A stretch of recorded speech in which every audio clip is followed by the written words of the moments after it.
I would say that the Fed's monetary policy will fail or is failing, and fiscal policy will fail, is in the process of failing, even if gold didn't exist. If you didn't have gold as a, multi-millennial monetary standard, even if gold wasn't there as a reference point, which of course it is, but these policies are failing anyway. And there are a lot of reasons for that. Whenever I hear, fiscal stimulus, I say, well, no, the Fed can print money all day long and the Congress can spend money all day long, but don't call it stimulus. It's not going to have any stimulative effect. We're way past the Keynesian multiplier, which is now below 1, meaning if you borrow $1 and spend $1, you don't even get $1 worth of GDP. You get some numbers, 70, 80 cents. Forget about the multiplier. It's actually now, a divider, something that reduces GDP. Well, you don't get the GDP for the borrowing. And same thing with monetary policy, because unlike Milton Friedman, the monetarists, the neo-Keynesians, the Austrians, and everyone else, money printing has nothing to do with inflation. And they seem to, well, I don't know if they ever knew it, so I can't say they forgot it. So all the money printing and all the deficit spending will not stimulate the economy. And that's true anyway, but gold is signaling that. Look, all markets try to be forward-leaning. Some do it more successfully than others, more accurately than others, but they try. I would say that, yeah, people say, the stock market is an efficient discounting mechanism for future events, for what they see in the future. And yeah, they look into the future. Here's the forecast. They pick out a discount factor. They present value it and say, here's where stocks should be today, based on where things are going to be, 6 months or a year from now. And that's what they do sort of mathematically and analytically, except they're always wrong about the forecast. You got to get the forecast right if the discounting process is going to mean anything. So markets go through the process, but they always get the future wrong. They're not very good at predictive analytics. So this creates what I call the gap between the perception and the reality. Reality always wins, but not right away. Sometimes it takes a while. Gold, on the other hand, has very high predictive analytic value, number one.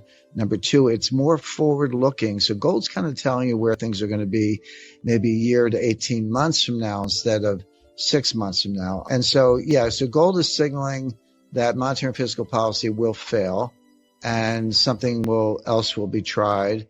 And that ultimately will result in a much higher price for gold. So gold's just saying, well, let's do it now. Look, I've got gold at $15,000 an ounce by 2025.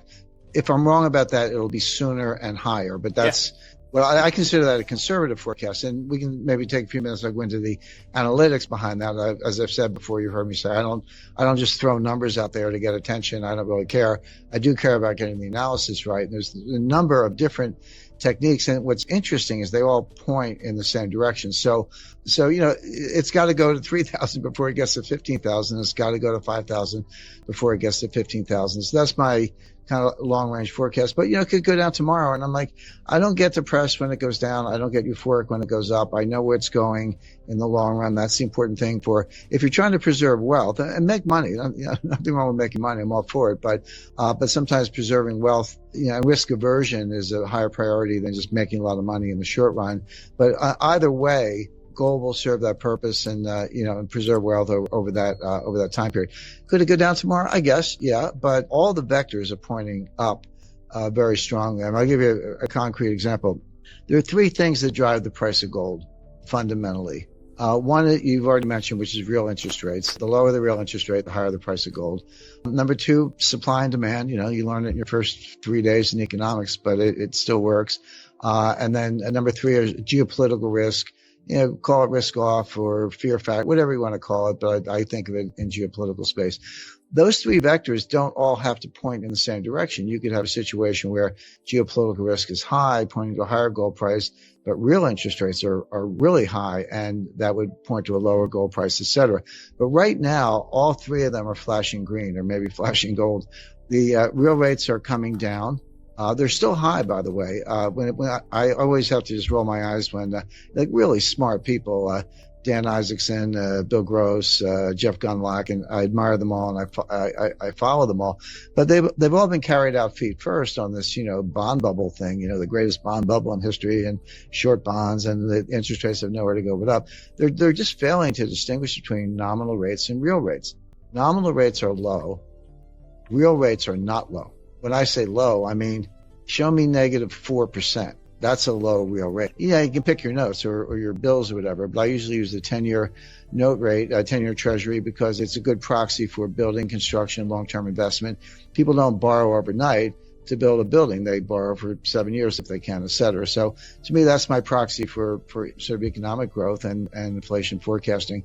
That's, it's about 70 basis points today, et cetera. But inflation is, 1.5, take your index. So that puts the real rate, maybe negative 25, negative 50 basis points. Well, thank you very much. But, I remind people in 1980, I borrowed money at 13%, but inflation was 15%. And my borrowings were tax deductible, and the tax rate, I lived in New York City at the time, was 50%. So my real after-tax rate was about -7.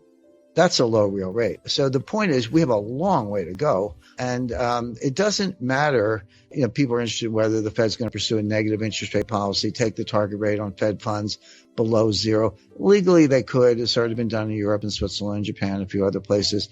I don't necessarily forecast that. I don't think the Fed necessarily wants to go there, but you can have negative yield to maturity on a 10-year note. Just whenever the premium is greater than the present value of the coupons, it's a negative yield to maturity. So you can get there. You can get deeply negative rates in secondary market trading, regardless of what the Fed does. And that will happen. And so, in the DV01, dollar value of 1 basis point is higher as the absolute level of rates gets lower. That's just, duration, just bond math 101. So we're going to have huge capital gains in 10-year notes as the yield to maturity goes, towards negative 1%.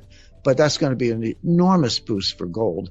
And we're not even there yet. We're seeing kind of a spike in gold prices when real rates are still, relatively high. They're only mildly negative. I was declarative when I said printing money does not cause inflation, and it doesn't. Again, I'll just use the last 12 years as Exhibit A. We should probably relate to the viewers what does cause inflation.